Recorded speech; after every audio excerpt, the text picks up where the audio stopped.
আসসালামু আলাইকুম। আবারও একটি ভ্রমণ গল্প নিয়ে আপনাদের সামনে হাজির হয়েছি।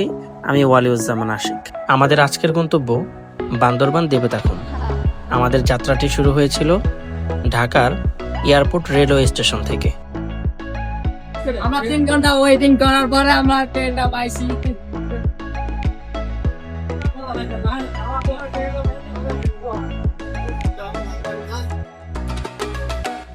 আমাদের ট্রেন আসার কথা ছিল ঠিক রাত 11টায়, কিন্তু কিছু যান্ত্রিক ত্রুটি থাকার কারণে আমাদের ট্রেনটি আসে প্রায় রাত 2টার দিকে। তারপর আমরা সবাই মিলে ট্রেনে চেপে বসলাম এবং আমাদের ট্রেনটি যাত্রা শুরু করলো আমাদের গন্তব্যের দিকে। এই ট্রেনে ঢাকা থেকে চট্টগ্রাম আমাদের জনপ্রতি ভাড়া পড়েছিল 405 টাকা করে। ট্রেন যেভাবে তার গন্তব্য চট্টগ্রামের দিকে যাত্রা শুরু করেছে, আমরাও আমাদের গন্তব্য ঘুমের দিকে যাত্রা শুরু করলাম।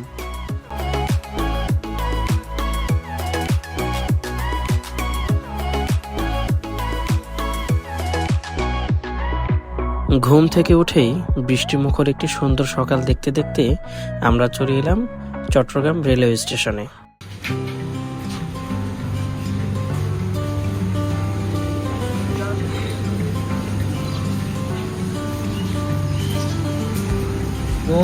ঘুম চোখে মুখ লাল হয়ে গেছে, কিন্তু ঘুমাইতে পারি নাই মন মতো। কার কাছে গেছে দেবার সিট মাথা ঠিক মতো বয় না।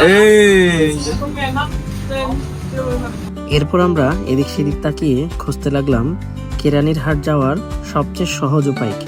কারণ আমরা যারা চট্টগ্রাম রেলওয়ে স্টেশন থেকে বান্দরবান যেতে চাই, আমাদেরকে সর্বপ্রথম চট্টগ্রাম রেলওয়ে স্টেশন থেকে কেরানীর হাট যেতে হবে।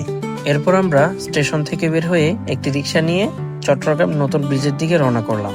এর কারণ হচ্ছে চট্টগ্রাম নতুন ব্রিজ থেকে কক্সবাজার কিংবা কেরানীর হাটের সমস্ত বাসগুলো ওখান থেকেই ছাড়ে।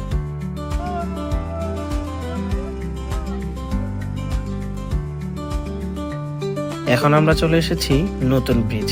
এখান থেকে আমরা বাসে করে রওনা করলাম কেরানী হাটের দিকে। এখান থেকে আমাদের জনপ্রতি ভাড়া পড়েছিল 70 টাকা করে।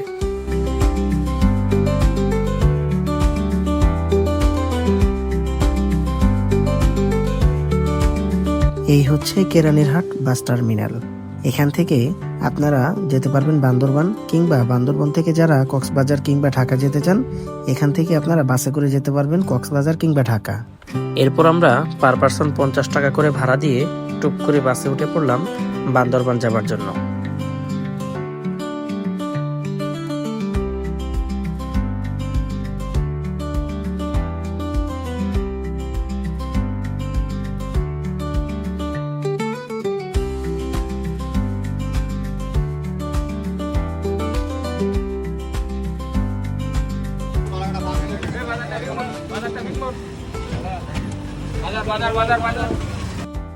অবশেষে আমরা চলে এলাম বান্দরবান শহরে।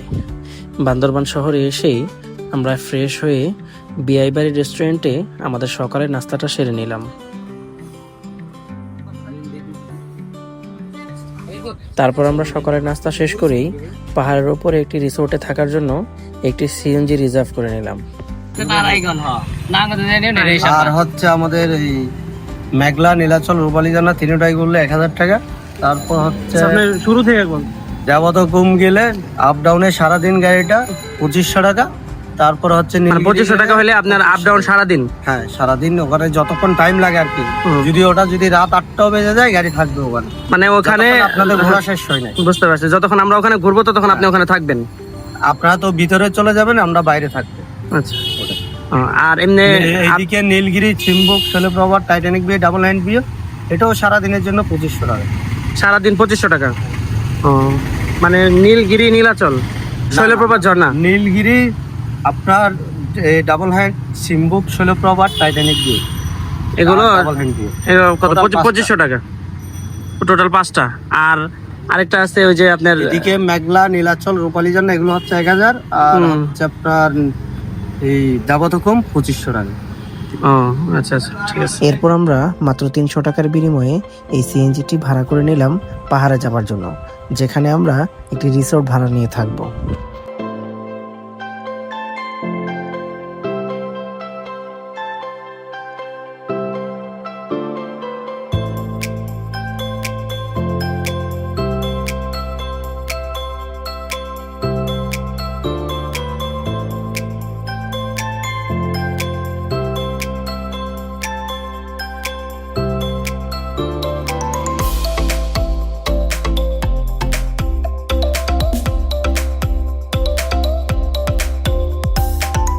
নীলাচল পাহাড়ে যাবার পথেই একটি বৌদ্ধ মন্দির আমাদের সামনে পড়ে, তাই সিএনজিওয়ালা মামা আমাদেরকে থামিয়ে বলল আপনারা মন্দিরটি ঘুরে দেখতে পারেন। তারপর আমরা বাইরে কিছুক্ষণ ঘোরাঘুরি করে আবার যাত্রা শুরু করলাম পাহাড়ের দিকে।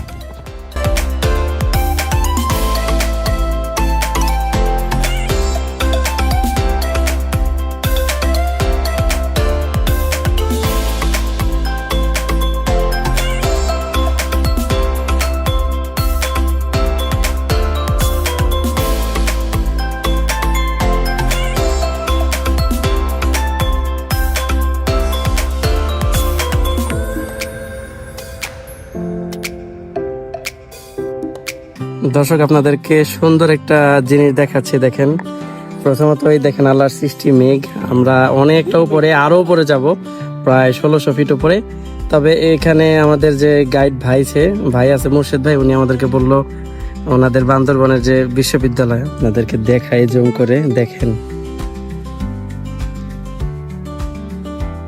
হ্যাঁ, জুম এই পর্যন্তই আসে, আসলে আইফোনে জুম এই পর্যন্তই, কিন্তু আলট্রা ফোন যদি হইতো তাহলে আরো ভালো করে দেখাতে পারতাম। এই হলো বান্দরবনের ইউনিভার্সিটি। পাঁচটা দেখছেন। আলহামদুলিল্লাহ, দীর্ঘ 15 ঘন্টা জার্নি করার পর অবশেষে আমরা নীলাচল পাহাড়ের নীলাম্বরে রিসোর্টে এসে পৌঁছালাম, এবং পাহাড়ের উপরে এই রিসোর্টে আমরা একটি রুম বুকিং দিলাম, যার খরচ পড়েছিল 3500 টাকা।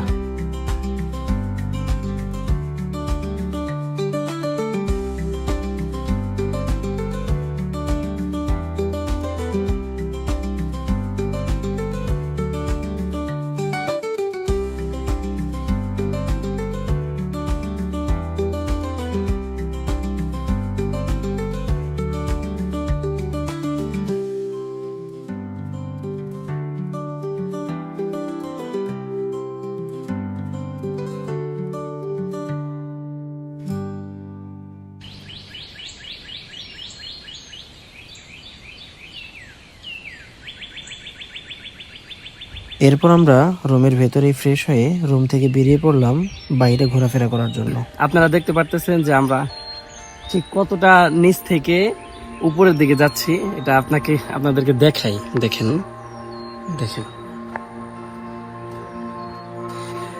ভিডিওতে হয়তো মেঘগুলো স্পষ্ট দেখা যাচ্ছে না, কিন্তু মানে আমরা যে রিসোর্টটা ভাড়া নিয়েছি ঠিক এইখানেই মূলত মেঘগুলো আর কি ভাসতেছে।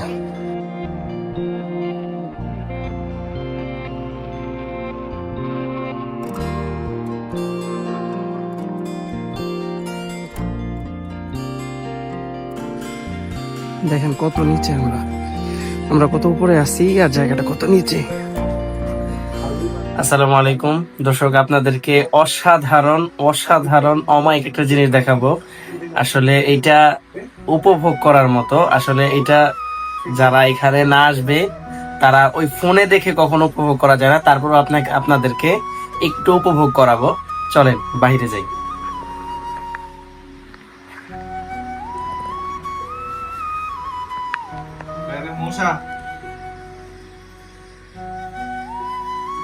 ও মাই গড, দেখেন দূর থেকে তো দেখা যায় না। এই দেখেন পাহাড়ের উপর থেকে এই দেখেন বান্দরবন শহরটা পুরোপুরি দেখা যাচ্ছে। দেখেন, এই হচ্ছে বান্দরবান শহর। আমরা প্রায় 1600 ফিট উপর থেকে বান্দরবন শহরটা দেখছি।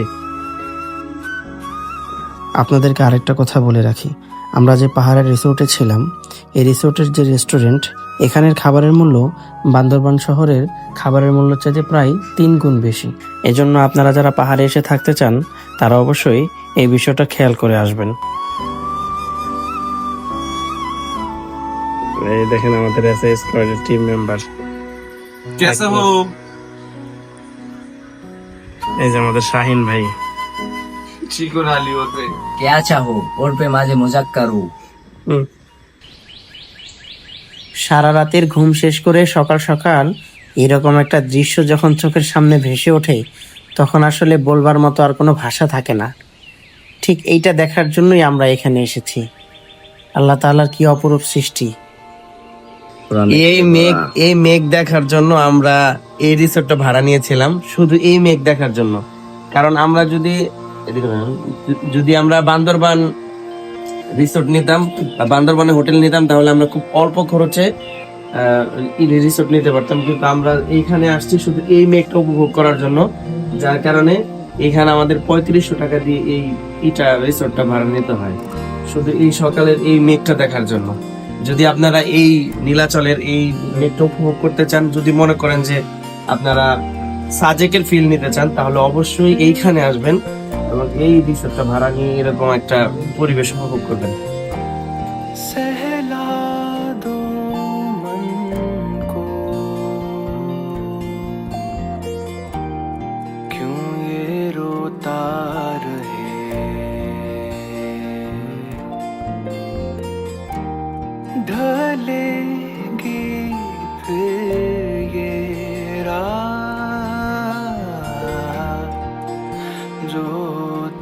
এরপর আমরা বাহিরের দৃশ্যগুলো আরো ভালোভাবে উপভোগ করার জন্য ঘর থেকে বেরিয়ে পড়লাম।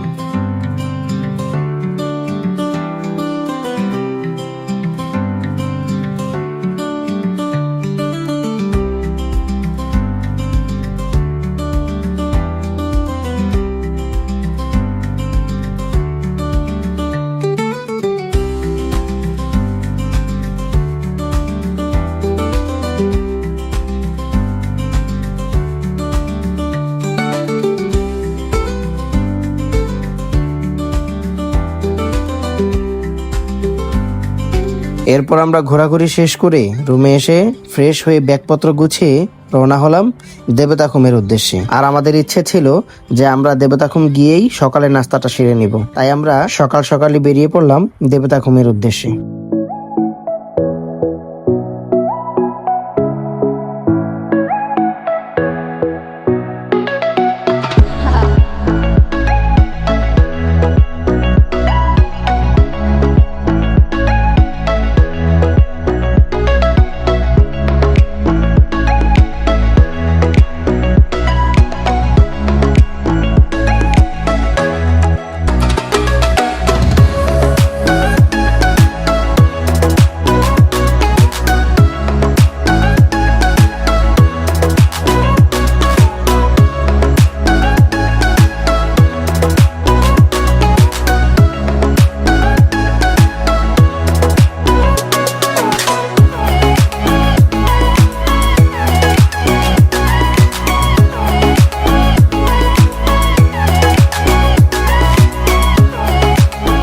আলহামদুলিল্লাহ, দীর্ঘ 2 ঘন্টা জার্নি করার পর আমরা দেবতাখুম এসে পৌঁছালাম।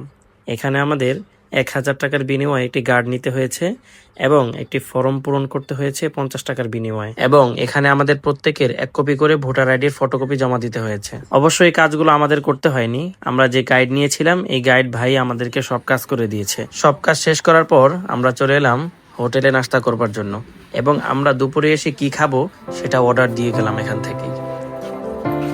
নাস্তা শেষ করার পর আমরা ধীরে ধীরে হোটেল থেকে বের হয়ে যাত্রা শুরু করলাম দেবতাখুমের ভেতরের দিকে।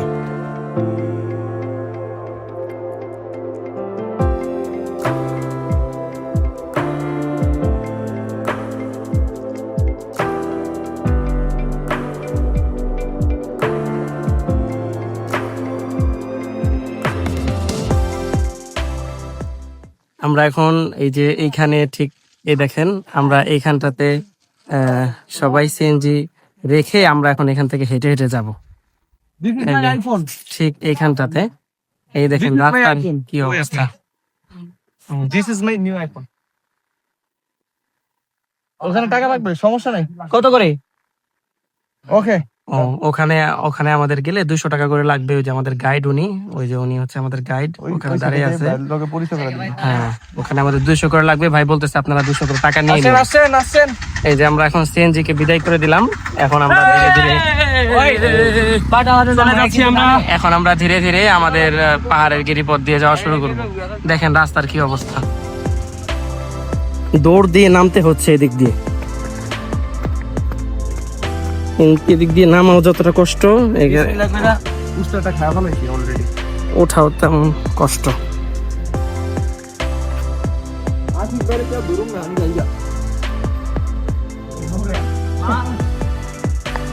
আশিক ভাই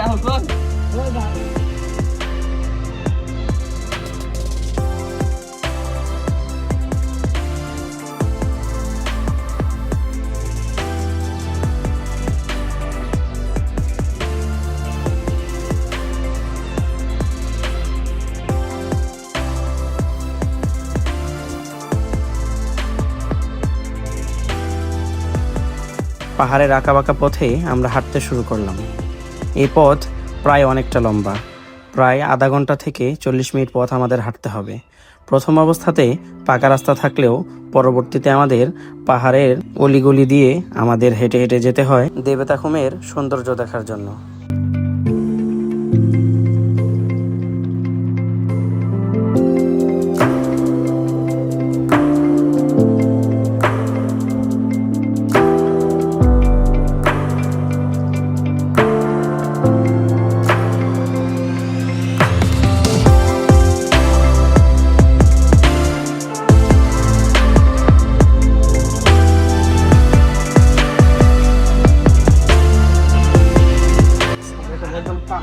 নামতাছি তো অনেক মজা করে পাহাড় থেকে আসছি, নামতাছি তো অনেক মজা করে, কিন্তু হইলো অনেক কষ্ট উঠার সময় তেমন বেশি কষ্ট হয় না, বাড্ডু ফাইটা দেবে উঠার সময়। পারবো না, সিধা যাইবো। ওই আগা ধরছে খাবার জন্ম দেখলে গেলে একবার এই যে শাহিন ভাই প্রকৃতির ডাকে সারা দিছে, এই কারণে এখন কোথায় জানি ঢুকবে আল্লাহ জানে। আমি কি করব কি করব। ওই বাইকো কি রে ভাই, মাটির ভিতরে দেখে পাথর। বৃষ্টির দিনে যারা দেবতাখুম আসবেন তাদের জন্য এরকম পাহাড়ি অ্যাডভেঞ্চার থাকবে। আপনাদেরকে পাহাড়ি পথে হাঁটতে হবে এবং এরকম নদী ভেঙে তারপর আপনাকে আরেকটা পাহাড়ে যেতে হবে। এগুলো হচ্ছে পাহাড়ি বাড়িঘর, এখানে বিভিন্ন উপজাতিরা বসবাস করে। দেবতাখুম যাওয়ার পথে এরকম ছোট্ট একটি গ্রাম আপনাদের সামনে পড়বে।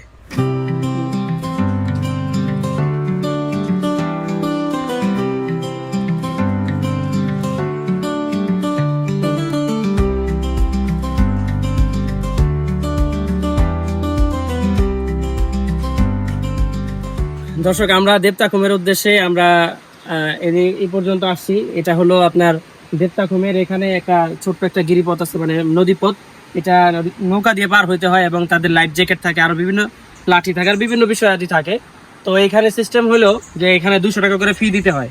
তো 2 দিন দেবতাখুম বন্ধ ছিল, আজকে খোলা। আমরা ফোন দিয়ে আসছি যে খোলা কিনা। আমরা যে আমাদের গাইড ভাই আছে, তো ওনাদের কাছে আমরা ফোন দিয়ে তারপর আমরা এখানে আসছি। ওনারা বলছে খোলা। এখন আসার পরে দেখছি এখানে খোলা ঠিকই, কিন্তু নদীর স্রোত একটু বেশি। তো এখানে ওনারা মানে এখন যেখানে আমরা 200 টাকা করে ফি দিতে হইতো, এখন আমাদের এখানে 400 টাকা করে ফি চাইতেছে জনপ্রতি। আপনারা চিন্তা করে দেখেন যে মূল কারণটা কোন? আমরা সেই বান্দরবন থেকে এখানে 2500 টাকা সিএনজি ভাড়া দিয়ে আসছি। আসার পরে এখানে আবার 1000 টাকা দিয়ে একজন গাইড নিতে হয়েছে, আবার আপনার ওইখানে 50 টাকা দিয়ে একটা মানে কাগজ নিতে হয়েছে, আবার এইখানে আইসা 200 টাকা করে আমরা ফি দিব। এখন এই যে 200 টাকা করে ফি দিব, 400 টাকা করে হয়ে যায়, তাহলে দেখেন একটা পর্যটন কিভাবে আসবে এখানে। একটা গ্রুপে যদি 10 জন 12 জন করে লোক থাকে, সেখানে আমরা একজন করে গাইড নিয়ে আসি, কারণ এই গাইড ফি 1000 করে দিতে হইতেছে, আবার পাশাপাশি এখানে এসে 200 টাকা করে। সেখানে 200 জায়গায় যদি ওরা ডাবল করে, তখন পর্যটন কিভাবে আসবে? ওনাদেরকে বলে দেন এর পরবর্তী যারা আসবে, আপনারা যারা এর পরবর্তীতে এখানে আসবেন, আপনারা বিষয়টা খুব চিন্তা ভাবনা করে আসবেন। যদি মনে করেন আপনাদের অনেক বেশি টাকা হয়েছে, তাহলে আসবেন। আর যদি মনে করেন যে না, এত টাকা আপনারা খরচ করতে পারবেন না, তাহলে দেবতাখুম আসার দরকার নেই, আমি এটা মনে করি।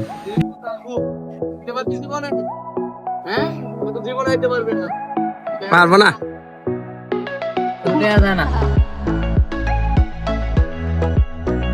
এগুলো হলো লাইফ জ্যাকেট। এই লাইফ জ্যাকেটের মাধ্যমে আমরা লাইফ জ্যাকেটের মাধ্যমে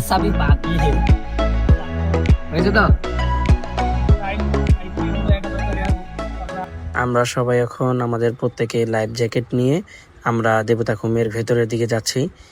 এখানে রাস্তাগুলো খুবই ভয়ানক। এখানে পাহাড়ের একদম উঁচু থেকে নিচে নামতে হয়, আবার নিচ থেকে উপরের দিকে উঠতে হয়। খুব ভয়ানক একটি রাস্তা দিয়ে আমরা যাচ্ছি। দেবতাখুম আসার আগে বিষয়টা আমাদের জানা ছিল না যে দেবতাখুমের সৌন্দর্য মূলত শীতকালীন সময়ে থাকে। যদি এই বিষয়টা আমাদের জানা থাকতো, তাহলে অবশ্যই আমরা শীতকালীন সময়ে দেবতাখুম আসতাম। তো এরপরে আবার যখন আসবো, অবশ্যই আমরা শীতকালে আসবো। আপনাদেরকেও সাজেস্ট করব যে আপনারা যারা দেবতাখুম আসতে চান, অবশ্যই আপনারা শীতকালীন সময় আসবেন, তাহলে দেবতাখুমের আসল সৌন্দর্য উপভোগ করতে পারবেন।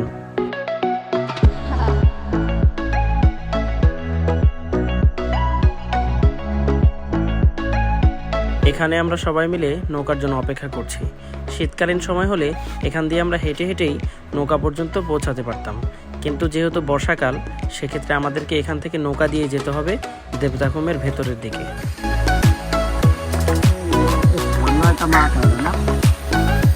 আমরা যে ঝর্ণা যাবো এটা বিশাল ঝর্ণা, বড়, অনেক পানি পড়ে। ওখানে যাবো।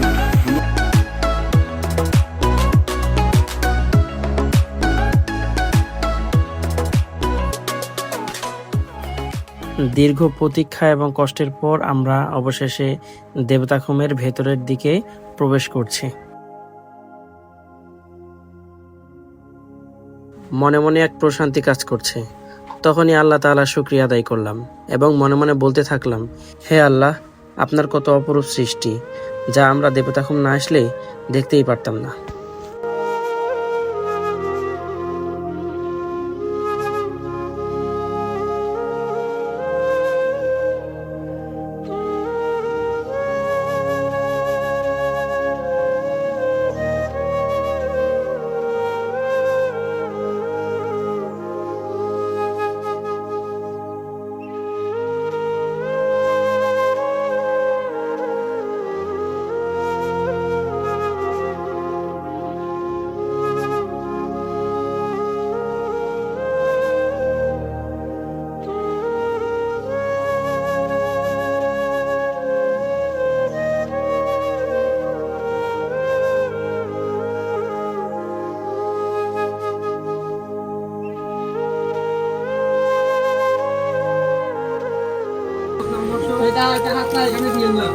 এখন আমরা দেবতাখুমের ভেতর থেকে ধীরে ধীরে বের হয়ে যাচ্ছি।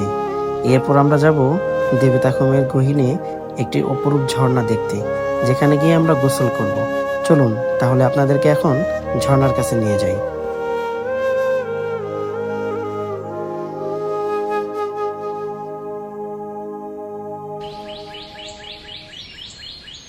আল্লাহ তাআলার সৃষ্টির আরেকটি অপরূপ সৌন্দর্য দেখার জন্য আমরা চলে এলাম এই ঝর্ণায়। তবে এই ঝর্ণাটি বছরে মাত্র 2 মাস খোলা থাকে এবং বছরের 10 মাসই প্রায় এই ঝর্ণা বন্ধ থাকে, কারণ বর্ষাকালীন সময়ে এই ঝর্ণার দেখা মেলে। কিন্তু যখনই বর্ষাকাল চলে যায় তখন আর এই ঝর্ণা দেখা যায় না, ঝর্ণার পানি ধীরে ধীরে কমে যায়। তাহলে বন্ধুরা, আজকের ভিডিও এ পর্যন্তই। যদি আমার ভিডিওটি আপনাদের কাছে ভালো লেগে থাকে তাহলে অবশ্যই লাইক, কমেন্ট, শেয়ার করতে ভুলবেন না।